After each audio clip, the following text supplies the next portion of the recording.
The Royals, they're not making any comment to defend themselves. I think this continues to be the right strategy. What's your take? Absolutely. I think, don't interrupt your enemy when they're making a mistake. So this is clearly a strategy that's working for them. Obviously, public sympathy is particularly with William and Charles. William has effectively become a punching bag, but he's held a dignified silence. I can imagine this is not easy for him to have such intimate details of his life being exposed. I mean, the book is completely shocking. There were certain parts of it reading that I just felt so uncomfortable and I felt so sad, and I just thought there was absolutely no justification for that. And the fact that Prince Harry is so delusional to think that after coming out with all of this, there's a chance of reconciliation with his family. It just shows that he's surrounded by, sycophantic halfwits. And this is someone who's become so obsessed with therapy, even though clearly his therapist is just a self-aggrandizing moron who's just completely validating all his crap.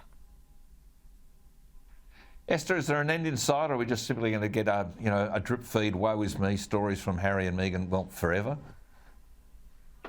Well, unfortunately, this is one of two books. His book deal is a two-book deal, I have been told, and obviously Meghan is also going to come out with a couple more books of her own, and there's probably just going to be more media exploitation of this whole saga. But eventually, the public will get exhausted. Eventually, their media dollars will tank. So hopefully, they will vanish into the distance in the near future. But for the foreseeable future, there is clearly no end in sight. Thankfully, it's happening now instead of the King's coronation in May, so we can have some distance and a bit of a breather there. But I don't expect the Sussexes to be there either. Obviously, they will receive an invite because the palace has made it clear that they're going to take the high road on this one. But they will not come. It's clear. They're a security threat to themselves and to the country. And for the next couple of months, I can just see them trying to milk this as much as possible.